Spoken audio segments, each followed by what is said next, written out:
Welcome to Rochester Lifestyle Medicine Institute's Lifestyle as Medicine lecture for the month of May 2025. So tonight our topic will be nutrition and calorie density with our guest lecturer, Kathy Pollard. For those of you who don't know about our programs, we run a number of really what we think are great programs. The first two listed here, the Jumpstart program and the Lift project, are group Zoom meetings that are also open to clinicians to receive CME, Professional Medical Education Credit. And each of those, if you sign up, you'll get 10 CMEs over the course of the program. The Jumpstart program is one of the ones that we started on our own. It is certified by the American College of Lifestyle Medicine as a treatment program. The LIFT project is out of Australia, and that is certified as an education program also by the American College of Lifestyle Medicine. And get to the next slide here. There we go. Big announcement. We've been running our Jumpstart live program since 2018. We've had 2,700 people go through that monthly program.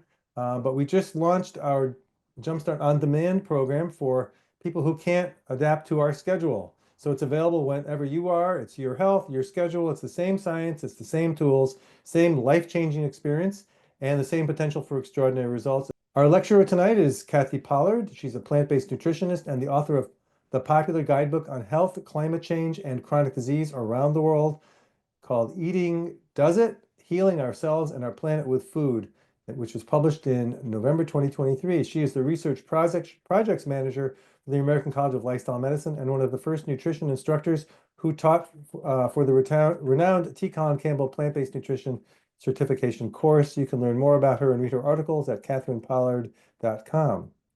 And now, if Kathy could just turn on her video, please. So welcome, Kathy Pollard.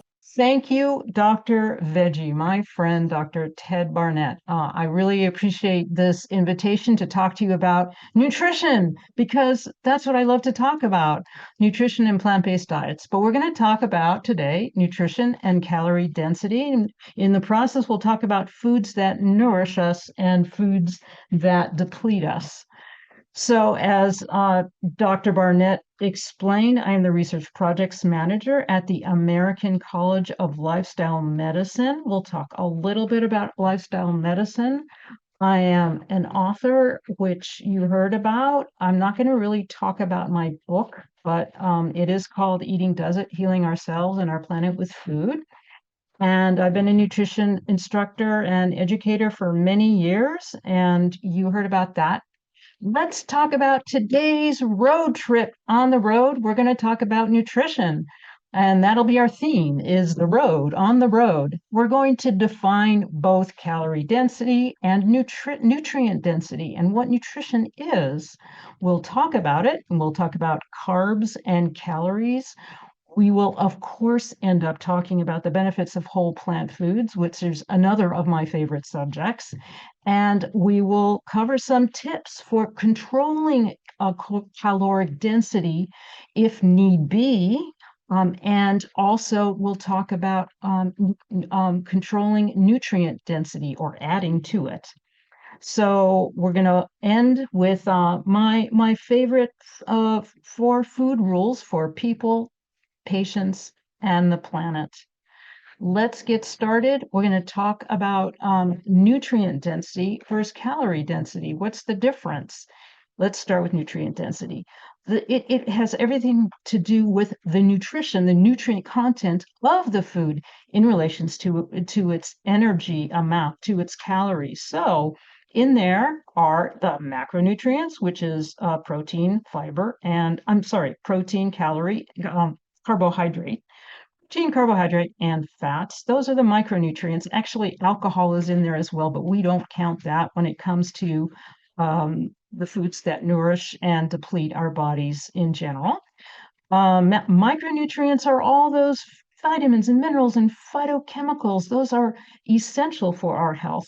And so is fiber. But fiber is hidden because it doesn't have any calories. And it doesn't have any nutrients. So it is actually the superstar of nutrients, but it's sort of hidden as a non-nutrient. So we're going to talk a lot about fiber, though. And then we will also cover calorie density starting here. The idea of calorie density is really a measurement. It's a measurement of caloric content of the food in relation to its weight or its volume, but basically it's how many calories in the food.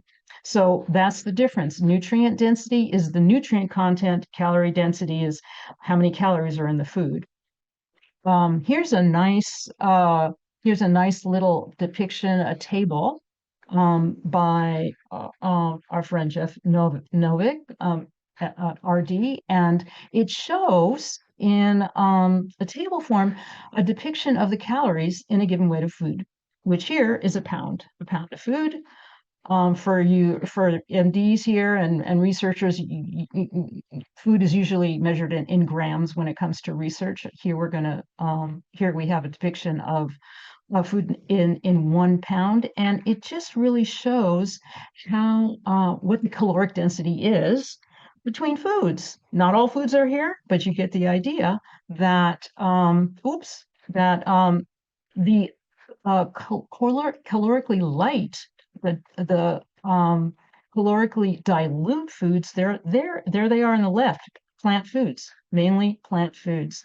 And then in the middle, we've got animal foods, more dense, more calories. Well, they don't, there's no fiber in animal foods, so there's not much to hold water and bulk.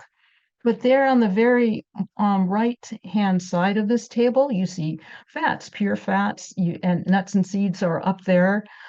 And then there's processed foods. So those are the foods that are very dense, that hold more calories than the lighter ones on the right. And but things on the right is what we need in our diet. This is what we need to center on. We need these foods did I say right? I mean left. The vegetables, the fruits, the tubers, the grains. We need these to manage our weight, to maintain the highest level of health as our body is capable of, and to avoid disease. Those are the foods that we want to center on. And here they are. This is the American College of Lifestyle Medicine plant-based, whole food, plant-based food plate. And you see that it centers half the plate is vegetables. There are a few fruits in there, but I know there's more. I see apples and kiwi and berries, but it's good a visual for how much food, what foods we need to eat in our meals and in our dietary pattern and day to day. Fruits and vegetables, half of our plate. Plant proteins, those foods that are high in protein, plant proteins, they're a quarter of a plate, and then whole grains, which there are so many of, by the way.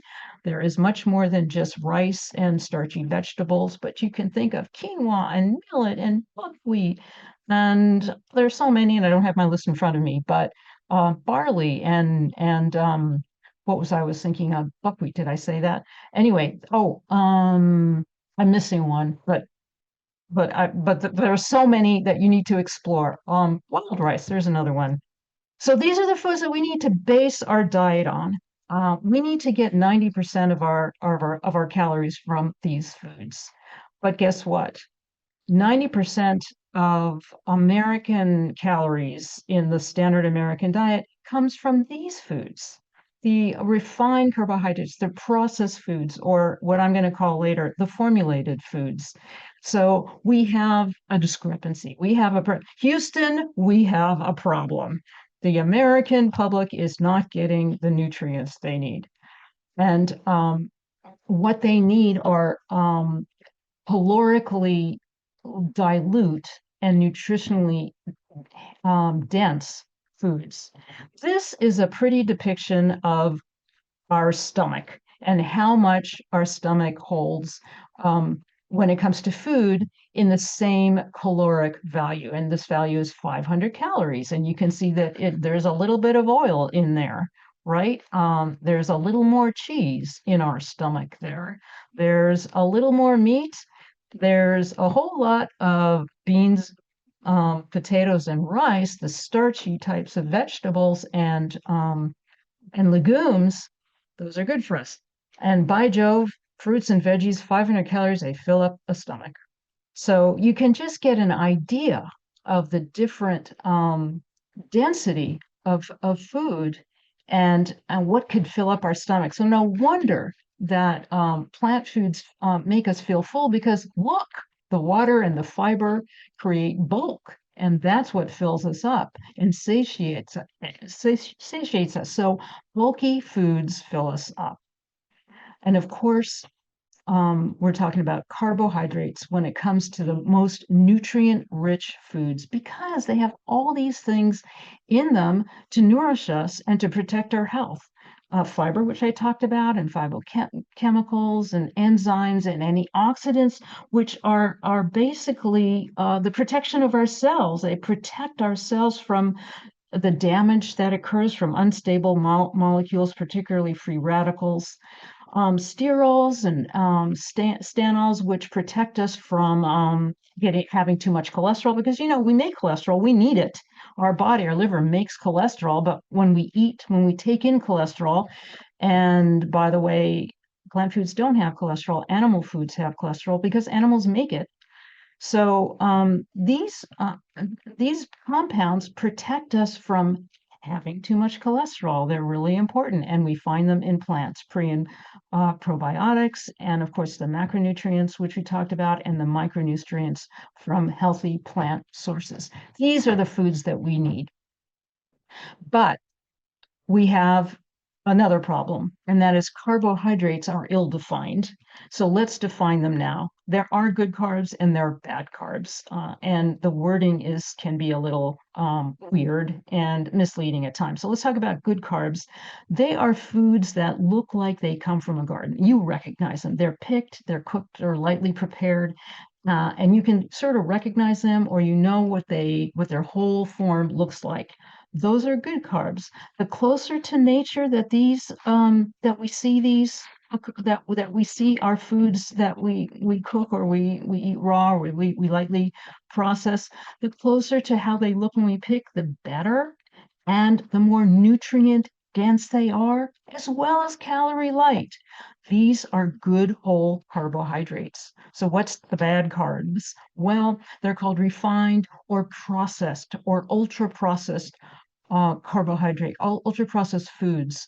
But I just read this article, maybe others did, in the New York Times just last weekend by David Kessler about well, it was about medications that are very popular for weight management lately. But he made a great point, which is these processed foods aren't processed. That's sort of a misnomer. They're literally put together. They are formulated. So they are something you wouldn't make in your kitchen, but they're put together in a lab or, in a factory uh, that is way beyond process. It's literally formulated. So it's a bit of a misnomer, but when you see the term ultra processed, think of putting it together like, a building. It's literally piece by piece of isolated ingredients put together into something that's a food-like substance that has hyper palatable taste of fat, sugar, and salt. And that's what keeps us from feeling satisfied. That gives it an addictive quality. We want more. We want to keep coming back to it. And that's not a natural um, in, um, implication that foods should give us. We should be satiated by food. So that's a warning flag. Ultra formulated. I love that perspective. We don't really hear that much about food. But these formulated processed foods, they keep us eating more and they keep us coming back. So that's the difference between good and bad carbs. Now, we want to um, keep these good carbohydrate foods in our diet because those are what have the nutrients and those are what protect us from so much. The protection starts with the natural taste of food, which we have lost our palate for. We're not used to it. We're used to sugar and pure fat and hyper palatable foods. So when we add more of these foods into our diet and we allow our taste buds to get used to them again, then we're we're adding pleasure into our eating, and we're allowing our taste buds to relax and get back to the natural taste of food. It also, eating these healthy whole carbohydrate foods, we allow our stomach to give us the signals that we are full. And receptors in our stomach will signal us, okay, we're 80% full. It's time to stop eating. We're getting close. So that allows us to tune into our body more, just eating natural foods. And of course, the fiber. The fiber allows a longer time in the stomach, so it keeps that feeling of full for longer. And uh, that is what's lacking in animal foods and processed foods, the fiber. Okay, back on the road, we're going to talk more about fiber on our journey. We need to keep our eyes on the focus on fiber. That's the message here. And where do we get fiber? Well, plant foods. There isn't any fiber in animal foods. Yeah. So we're going to talk more about fiber because fiber adds bulk when you add water to it. And these are the foods that have the fiber: whole grains, vegetables, whole fruits, nuts, and seeds. Nuts and seeds are a higher fat food in the animal in the plant world, and getting closer to or more similar to the fat amount that you'd find in animal foods. So it's higher on the caloric density scale, as you saw on the chart. But depending on your health and your metabolic state, you might have to, watch the nuts and seeds, because those are, and also dried fruits. We'll talk about that. Those are easy to overeat, especially if you need to watch the calorie intake that you're taking in. Okay, so filling foods have that water and fiber, and that allows you to fill up and feel satiated. So I just wanted to mention sprouted grains, and sprouted grains are great options that you can find in the stores, and you can find baked products that are made with these, and these have extra antioxidants in them that protect us, just like it protects a little plant growing, protects us from pathogens and bacteria and toxins, and sequesters them out of the blood. So getting antioxidants and is always the way to go. And these beautiful colors are the same chemicals as antioxidants. So eat the colors. We're going to talk more about that. Eat the colors of the rainbow. All right. I also have down here to variegrains, because there's so many there, as I mentioned earlier. So we can go beyond rice, and I would always choose brown rice, because it's not stripped of its fiber, of its bran, and it's whole. So go for brown rice, and try new grains, quinoas, and they all cook similarly with different times, of just like you would cook rice. Quinoa is really fast. It's like 15 minutes, and boom, you got dinner. Okay, back on focusing on fiber. Some ways that you can consider a plant-based diet is to start with the starches. Start with the starchy vegetables, and then add non-starchy vegetables and fruits, and boom, you've got a meal. And it's so important to consider beans and legumes along with your veggies. These foods, pulses, are the mainstay of all of the traditional cultures that have been bereft without disease for time immemorial. It's just as modern society has affected the diet, and the diets all over the world have become more like American diet. That populations are more prone to disease, and people are more prone to disease. So really, beans are superfoods. They really are, and I really encourage people to get the variety of different beans, the variety of beans in their diet, and different beans every day. Don't forget the beans, and focus on those foods that are low in calories and high in fiber. That means low calorically dense foods, and beans are up there. These foods, of course, are also low in fat, sugar, and refined carbohydrates. And there is no sign of junk food in whole plant foods. They are not fast food and they are not animal foods. They are health promoting foods. Focus on those fiber foods. Oops, okay. Here is another table. It's a really great juxtaposition to our calorie density chart. This table is of similar foods on the same side of this table.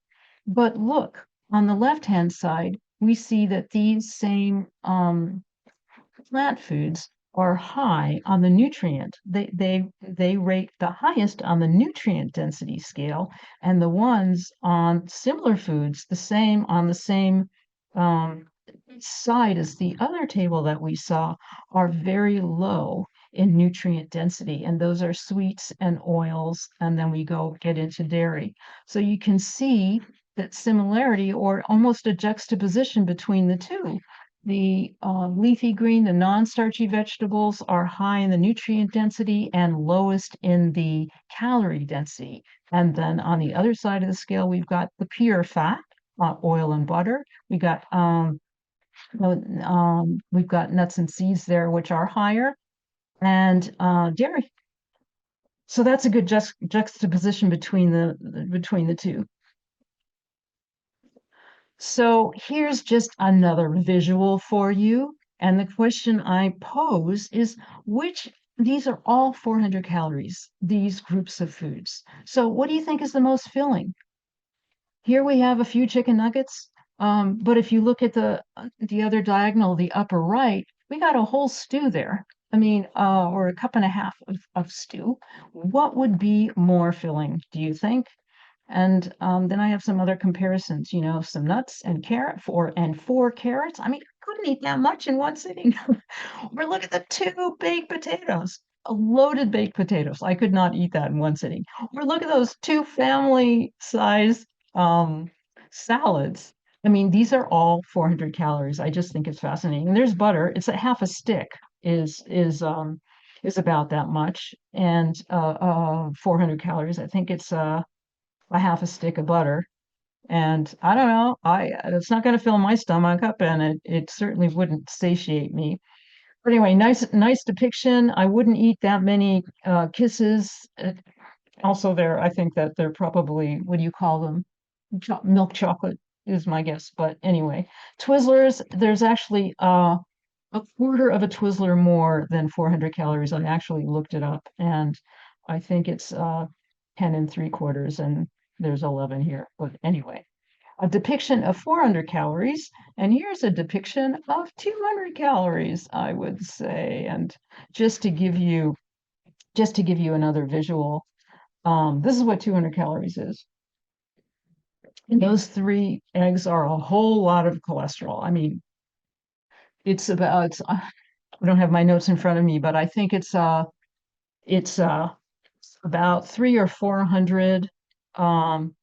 Is it milligrams? Is that what we measure cholesterol in? I don't know. Dr. Ted, please feel free to jump in here. But anyway, it's more than double than our 200.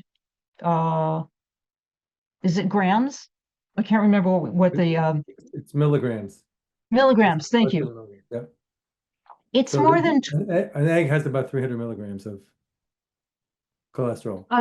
one egg has 300 milligrams, right? And that's that's insane because 200 milligrams is the RDA limit. So that's a whole lot of cholesterol that we're taking in for 200 in 200 calories, just a lot. I think that's bacon on the bottom right, and I think yeah, I don't have my notes, but I think uh two pieces of bacon just goes over our calorie limit and our cholesterol limit. So just a depiction. I mean, you get a big bang for your buck when you eat plants, and boy, I just couldn't eat that many carrots in one sitting, that's for sure. So, although we're talking about plant-based foods here, there are some pitfalls because not all plant-based foods are whole plant-based foods. So I'll quickly go through some of them. Plant-based snacks. We've got all sorts of stuff in packages and bags and containers that are a bunch of isolated plant um, ingredients, including oils and simple sugars of various kinds, and carbohydrates put together in a package to taste good and to keep you wanting more, but that does not equal nutrition. It doesn't equal supporting your health. So beware of plant-based snacks. The same goes for meat alternatives and cheese alternatives. Um, I've noticed that cheese alternatives quite usually the first ingredient is coconut oil. So it's a very high fat food and it's not a whole food. Dried fruits, nuts, and seeds are, and they're good foods. But if you are dealing with a metabolic disorder, diabetes, cardiovascular disease, um, or obesity, you very well may need to eliminate these foods or limit them at this point. Um, Beware of those fruit bars because they are concentrated calories. They're more than what you see in that picture of dried fruit. Dried fruit is higher on the nutritional scale, but they have a whopping amount of calories similar to candy bars. So that is definitely a pitfall to watch for. And of course, oils. Oils are pure, they're pure fat, 100%. They pack a lot of calories and they're refined. They're heavily processed.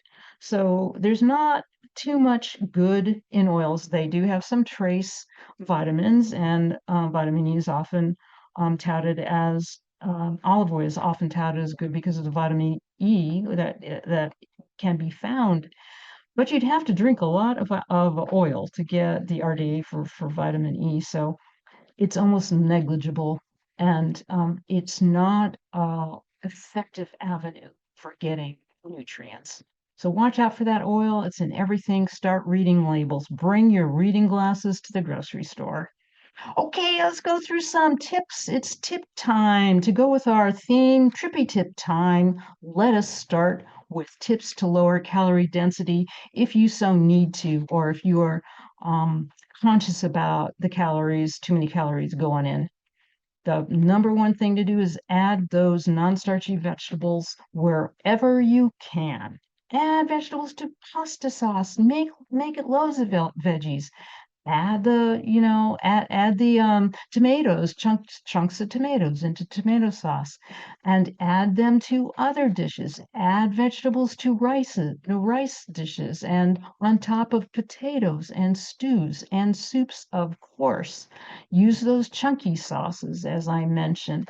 You can start every dinner with a salad. You can end every dinner with a salad. But if you start with a salad, then you'll start filling up and bulking up, and it will maybe lessen the amount of pasta that you eat in the later part of the meal, if that's what would help your health. Um, you can start dinners with soups as long as they're vegetable soups. Just keep adding those vegetables and add a green vegetable, a side vegetable to every meal, at least one side vegetable, or make them a meal. You can make side vegetables and maybe a starchy vegetable as a whole meal. We're going to talk a little bit more about that when we get to restaurants.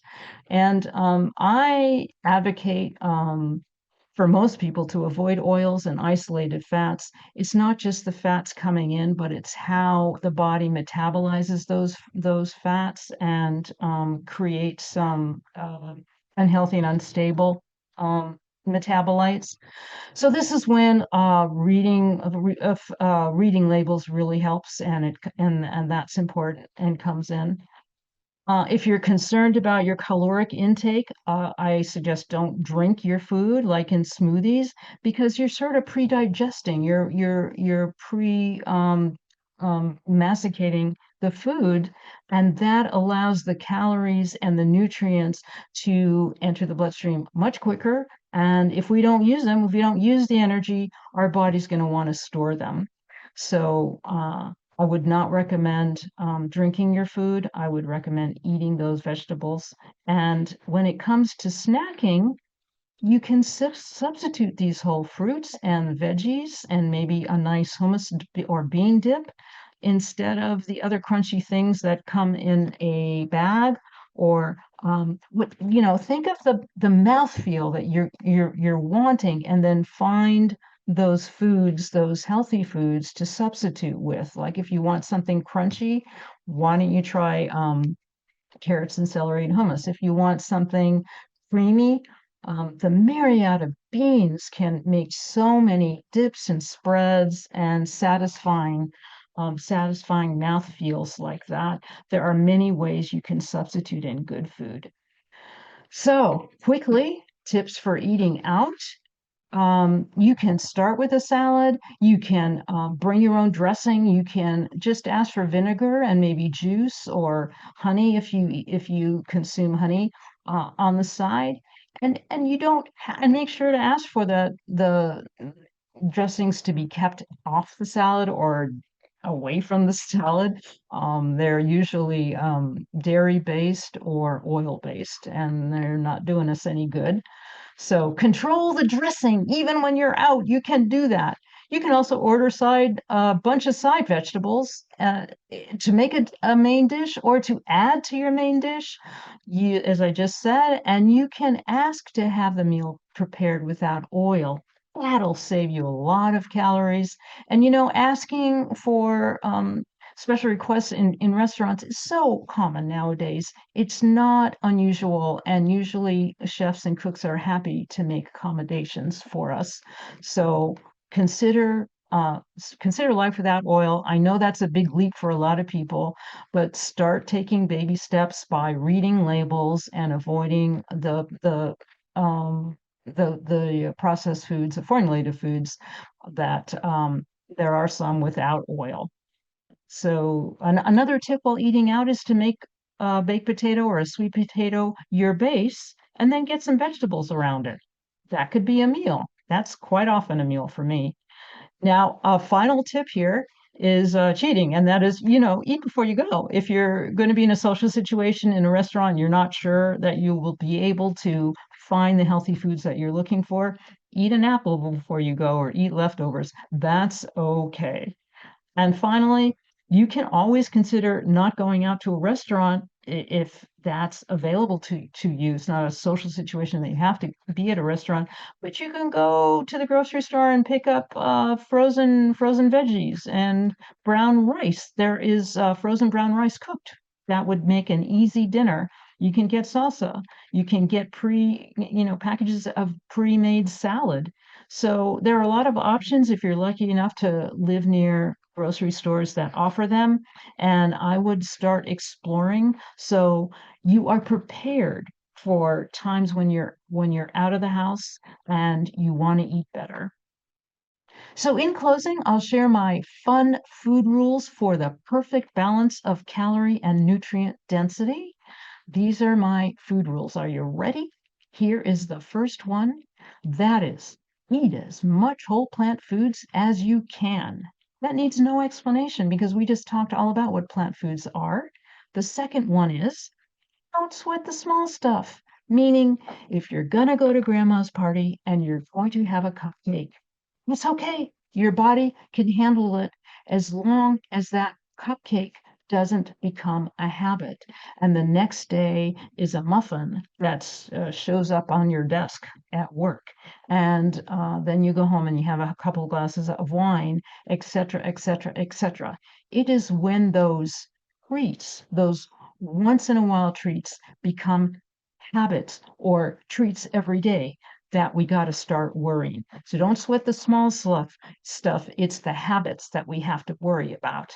The third one is eat the rainbow that you see on the left here, because those are the colors of antioxidants and they protect our cells from damage, as I mentioned.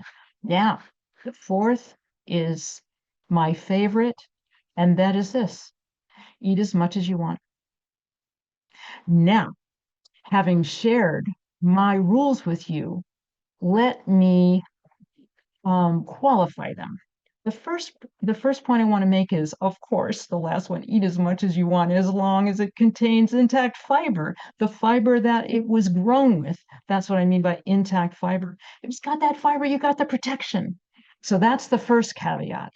Now, let's talk about my qualified food rules. The first one is eat as much whole plant foods as you can, starting with those non-starchy vegetables, the produce, and that will help you get in those antioxidants and those protective compounds that you really want every day in your diet. The second one about don't sweat the small stuff. If you have, you know, cardiovascular disease, or if you have diabetes, a metabolic disease, you certainly have to watch your sugars and you need to work with your doctor. So when I say don't sweat the small stuff, it may be that a little bit, a one sweet or one candy bar or one piece of birthday cake, it can spike your sugars, and you and your doctor know best. So when I say don't sweat the small stuff, you need to apply the appropriate habits for your health. And there is no qualifier for eat the rainbow. Eat those colors because they are protective antioxidants. Now, eat as much as you want, as long as it contains its intact fiber. But as I mentioned, if you need to watch your calories, or you have a metabolic disease, you might need to ward off the nuts, the seeds, the avocado, the coconut, the high fat, the plant foods that have saturated fat. You need to work with your healthcare practitioner on that. Now, another one I'm going to add is a bit of caution with grains and starchy vegetables and dried fruits because they are concentrated fat sources, as you know. And you may have to watch the intake of those, but of course, whole grains like brown rice protects you from eating too much. The fiber does its magic and allows it to digest and stay in your stomach longer. So that could be an answer for controlling your grains. And of course, work with your medical professionals if you're a patient with a cardiovascular or metabolic disease. So those are my qualified food rules. And I will leave you with a quote by Jeff Novak, who says, calorie density is the simplest approach to healthful eating and lifelong weight management.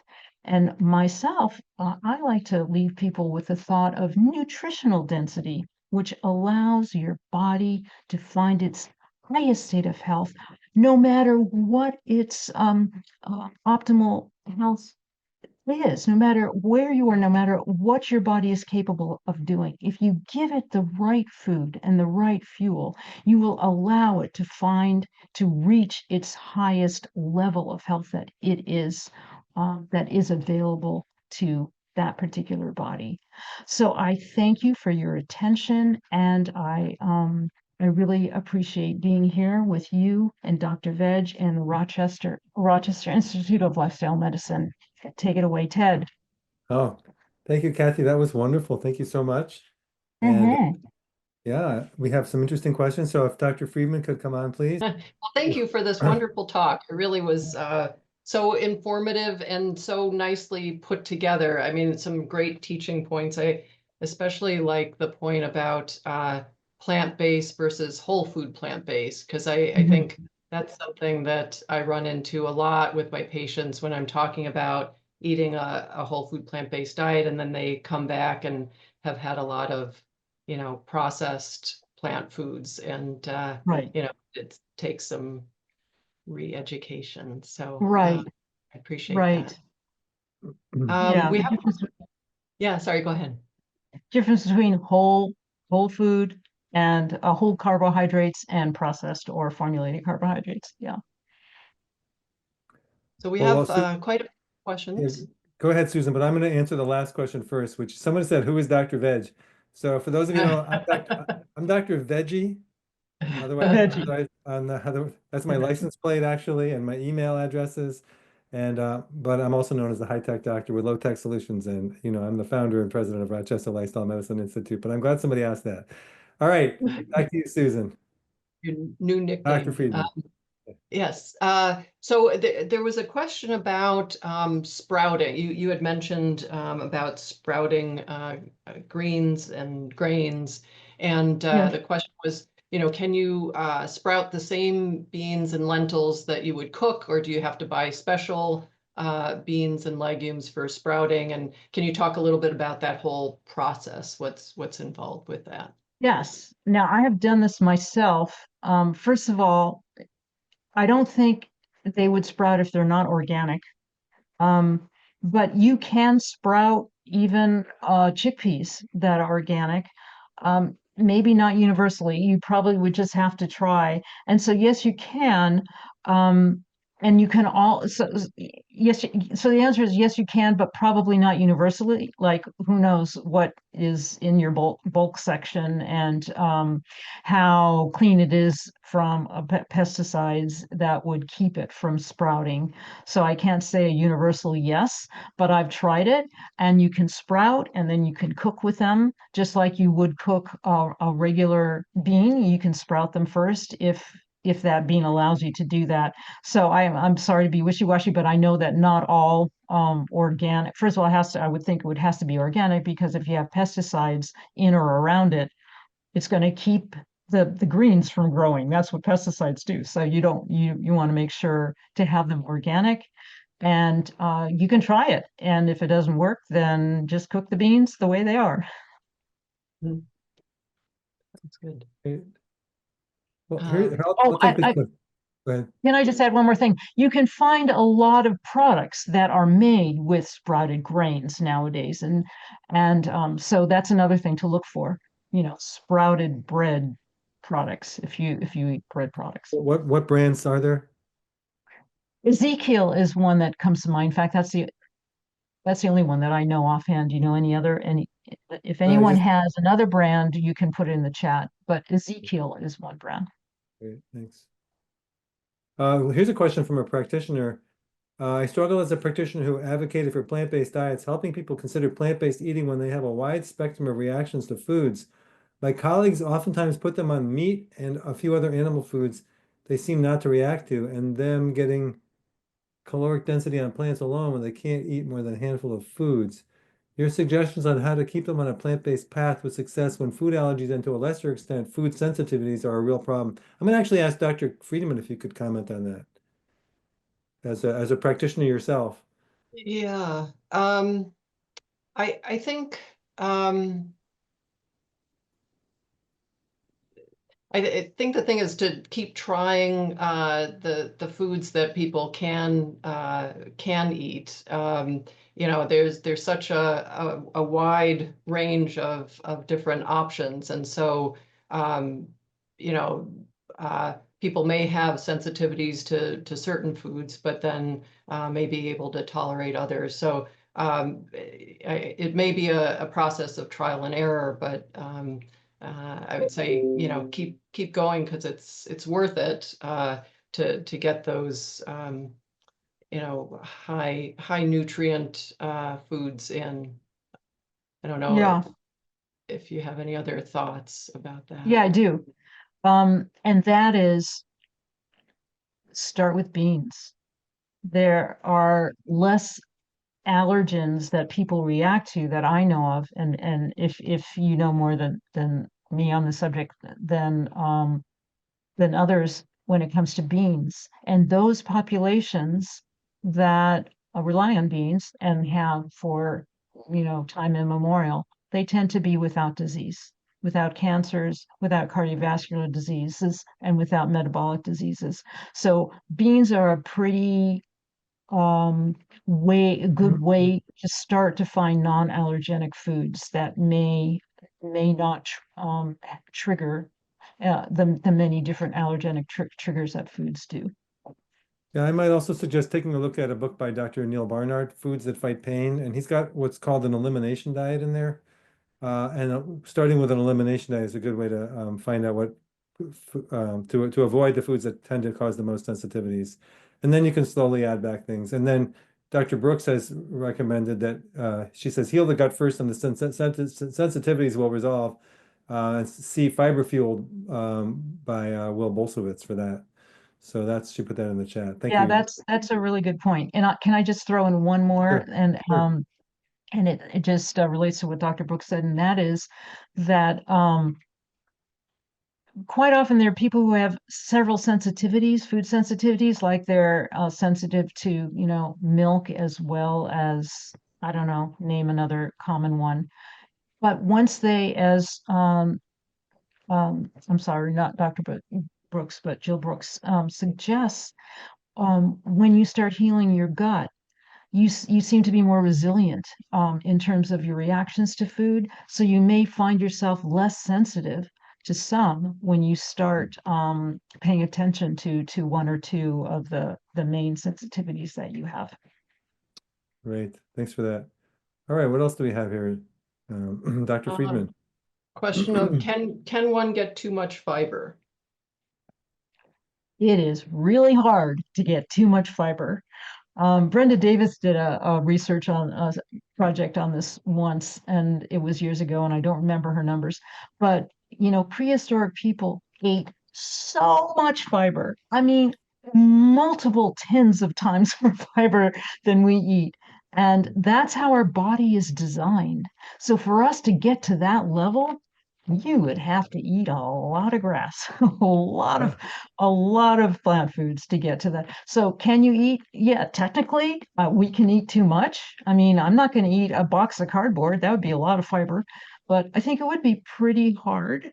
Now, having said that, most of Americans, our bodies are not used to that much fiber. So don't start getting in there and eating loads of plant foods and oats and grains immediately. You need to work up to it, and you're going to feel the effects with some gut discomfort and flatulence, and that's all normal.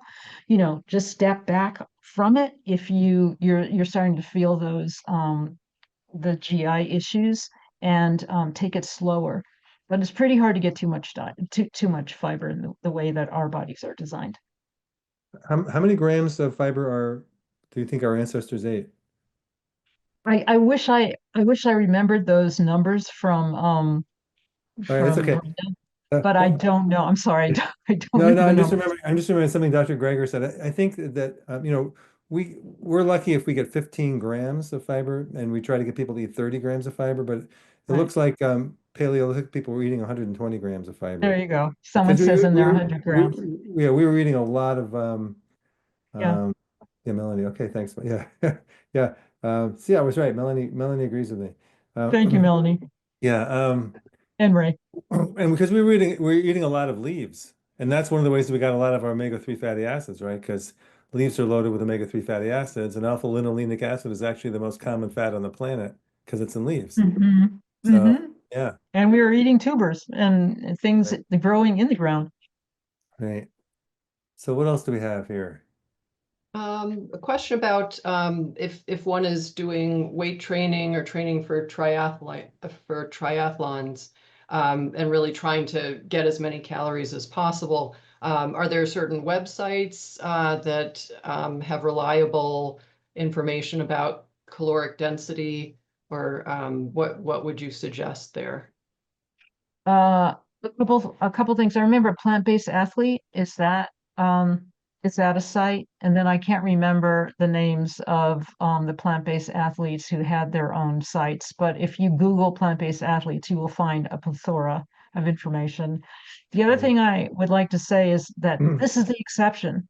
Is ultra marathoners or triathletes, ultra athletes, they need more fat.